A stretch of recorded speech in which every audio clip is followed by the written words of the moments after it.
Hello, everyone. This is the most magnificent bird, Beak, speaking to you today. And in today's video, I'm back at it with another character review. And this character review will be on Gold Mythic Philip Blake, aka known as the Governor to most people.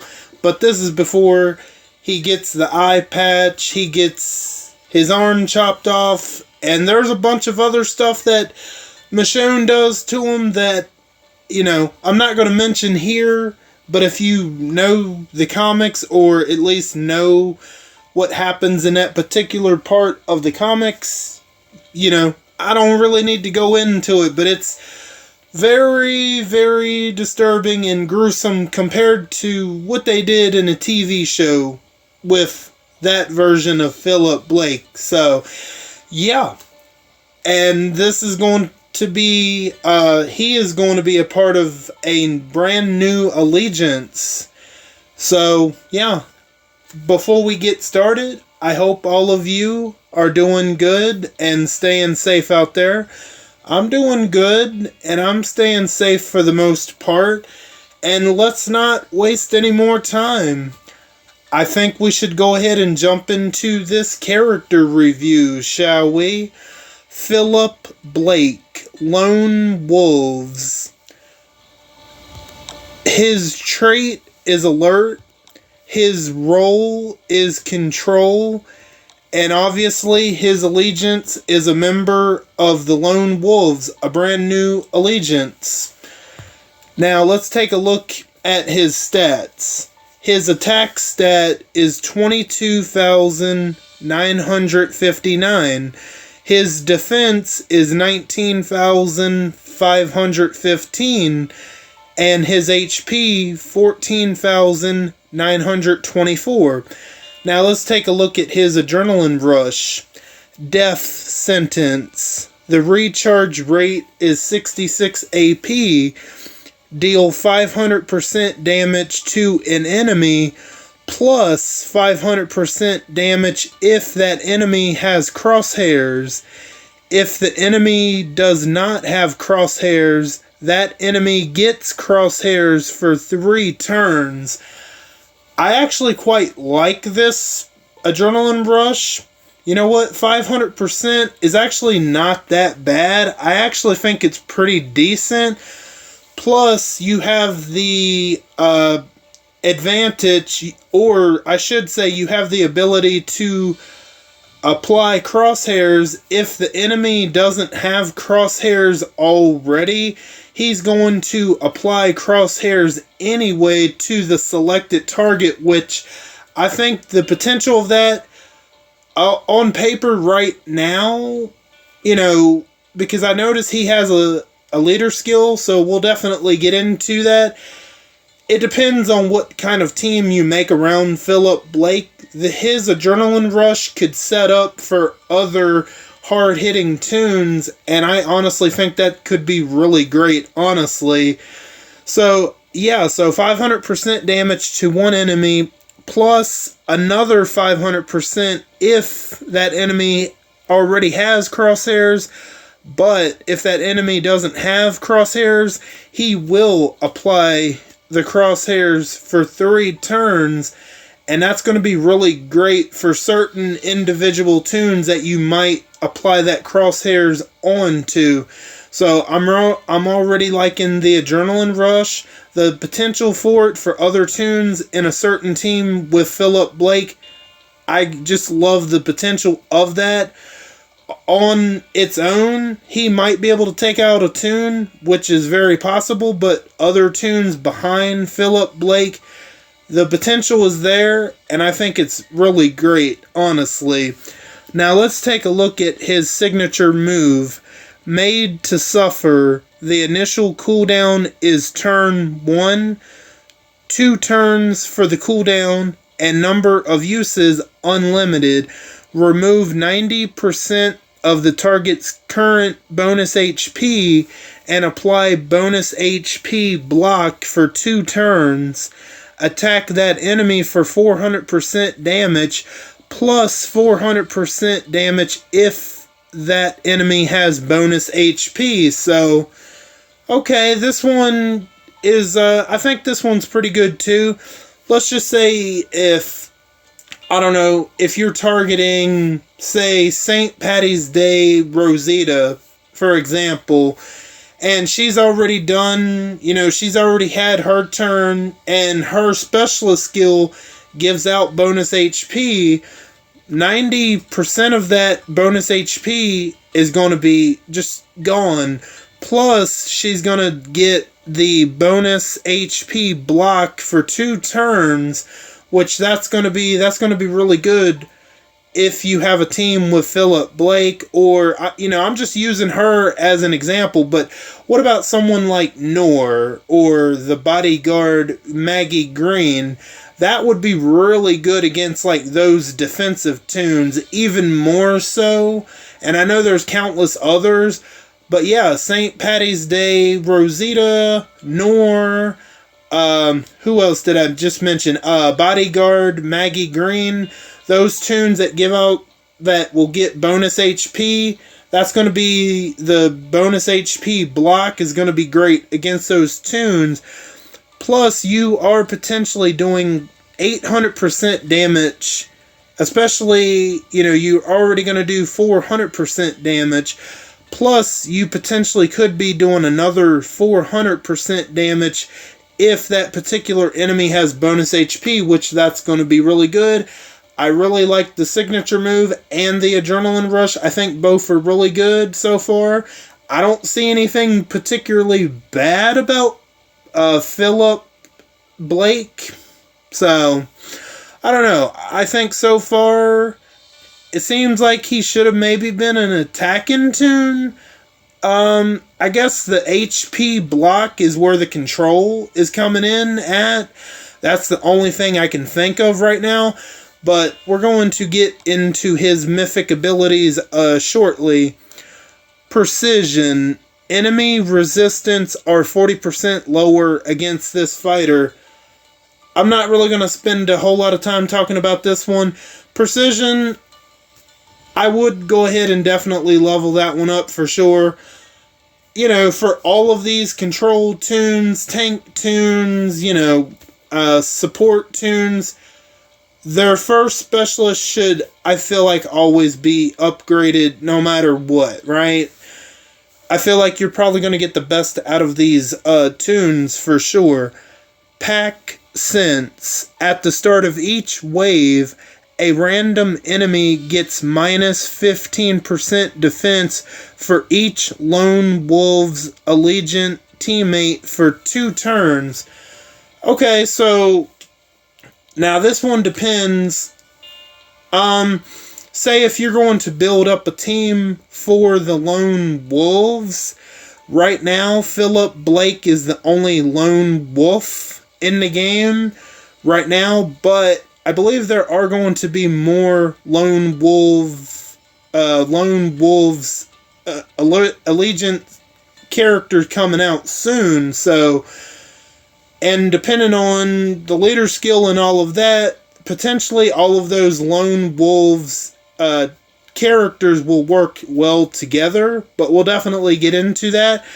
So right now, if you pull for Philip Blake, I would maybe hold off on Pack Sense, maybe not level it up immediately, just kind of wait and see when those other Lone Wolves tunes come out, So right now I would hold off on Pack Sense, but if later on, if you can get a whole team of the Lone Wolves, I would definitely think about leveling that one up in the future. Just maybe not right now, because Philip Blake is the only Lone Wolf in the game right now. But there are other Lone Wolves coming into the game. Man, I've been saying Lone Wolves a lot in today's video, but yeah, so right now, since Philip is the only Lone Wolf in the game, I would leave that for potentially later on. But it potentially could be really good. So, yeah, right now I would leave it alone. Maybe upgrade it later on, for sure.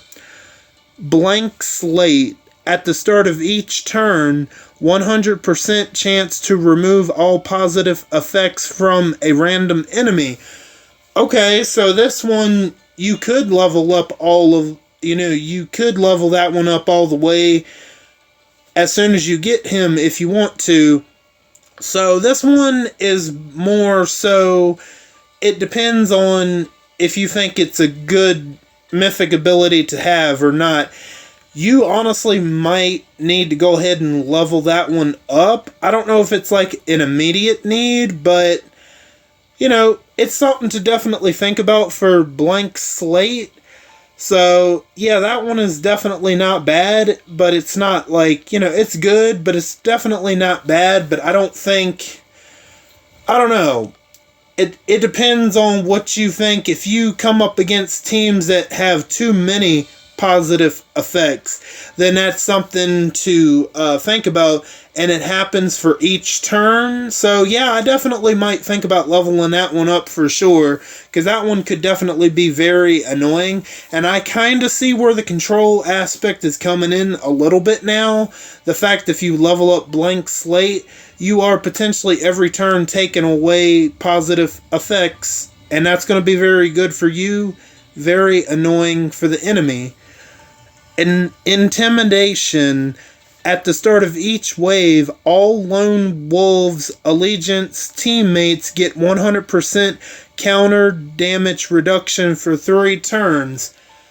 Okay, so this one I think is really good, but okay, so it is good and bad. I kind of ranted on this about the Maggie Tough Tune that came out a couple weeks back. Okay, so this, I wouldn't level this one up immediately right now if you pull for Blake or if you pull for Philip, the governor.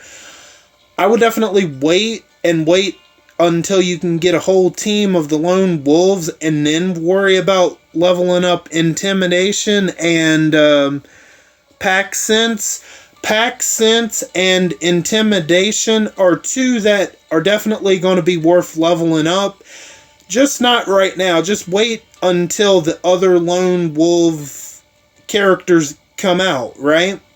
So, but the thing is, the counter damage reduction only lasts for 3 turns, so that's something you got to think about. But then after that, after those 3 turns, then what are you going to do against Vengeance and Payback? That's where the negative comes in at it, right?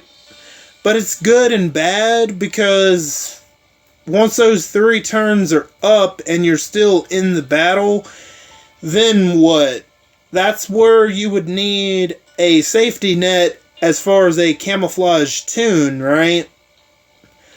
So unless one of the Lone Wolves characters that are going to come into the game has somehow got camouflage in their kit, maybe, I'm not sure, but like I said, Pack Sense and Intimidation are 2 that are going to be pretty good, and they're going to be important, but I would leave them alone just for now. Just until there are more Lone Wolf characters coming into the game. So let's take a look at his leader skill. All alert and strong teammates get 45% attack at the start of each wave. 3 enemies get crosshairs for 3 turns. Okay, so this is where the crosshairs is coming in for his adrenaline rush, right? So if the enemies already have crosshairs, and maybe on your team with this leader, you could have a command. Maybe if you can command Philip Blake to go off a turn earlier within those 3 turns, then you potentially could be doing, 1,000% damage to a certain enemy all all alert and strong teammates get 45% attack, which that's pretty good. I do like that. It could have been a little bit more because, yeah, Philip Blake is a promo toon. I thought maybe they would at least give him 50% attack, which I feel like that's what they probably should have done. But you know what? 45% attack, I think it's actually not that bad. And then plus, for each wave, for the start of each wave, 3 random enemies are going to get crosshairs for 3 turns, which for the first 3 turns, depending on who you have on the team behind Philip Blake, that could be absolutely devastating to that team.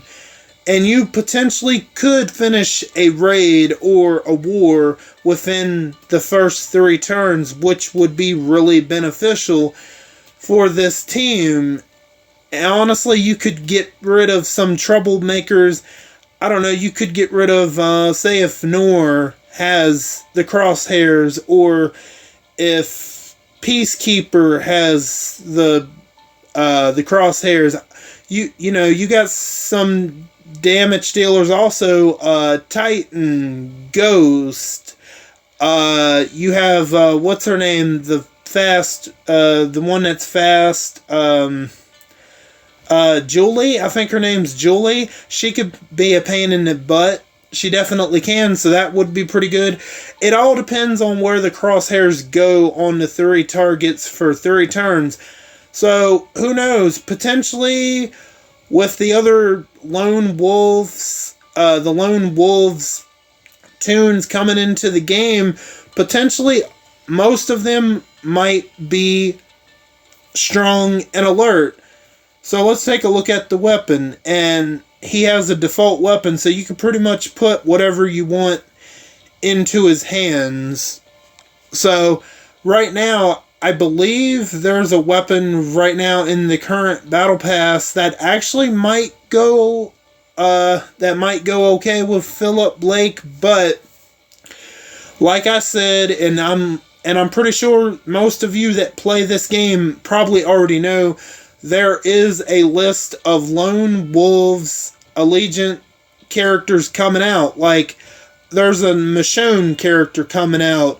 There's a Traitor character coming out. There's a Wanderer character coming out.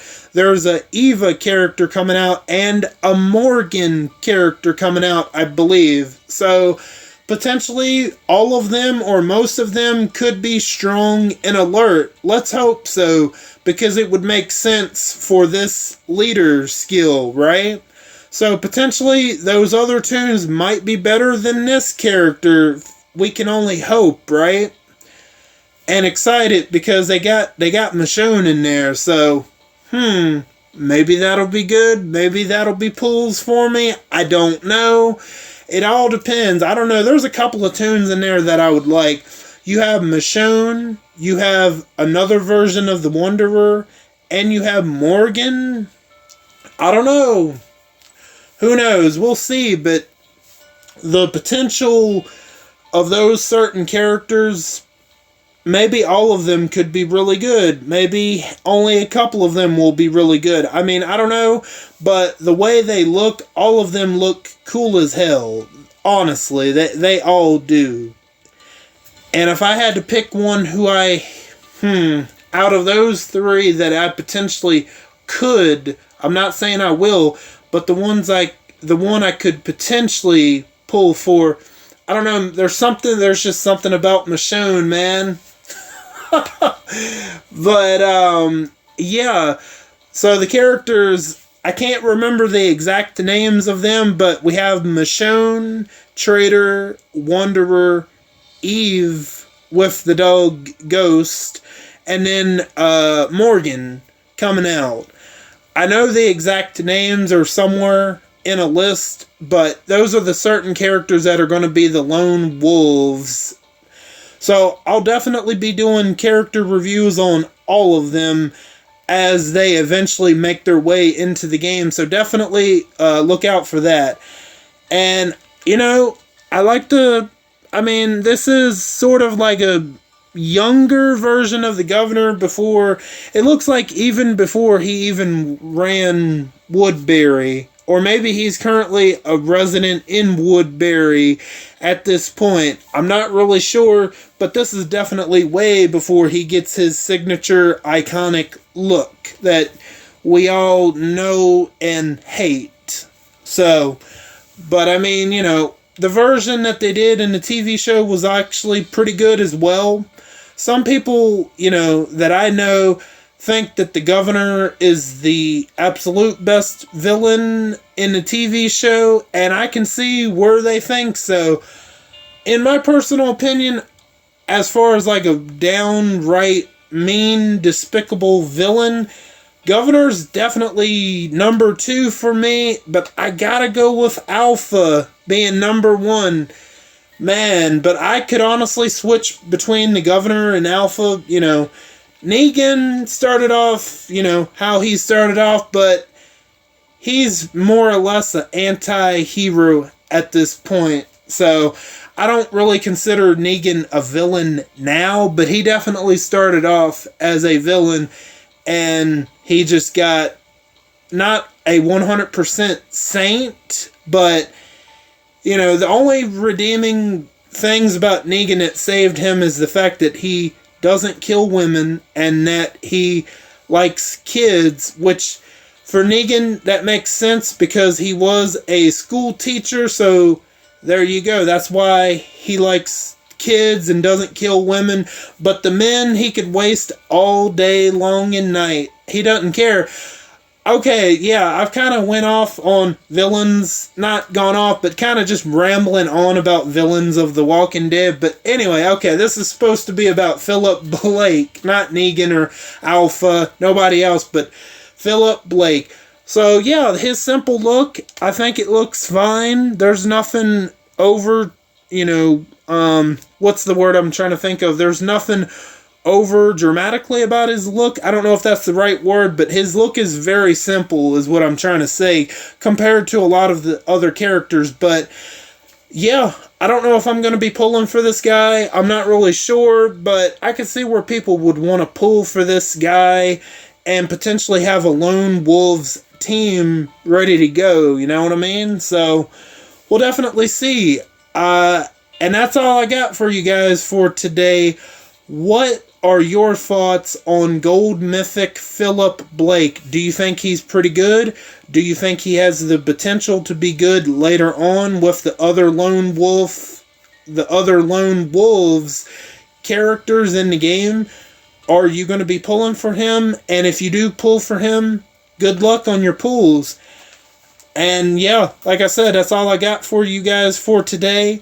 I want to thank each and every one of you for stopping by and for your continued support. Or if you're new, welcome in for the first time. All of you are very awesome, and don't forget to hit the bell and switch on all notifications so you know the second I upload to YouTube. I am Beak, and I'm gonna go fly away back to my nest. Until next time, bye guys.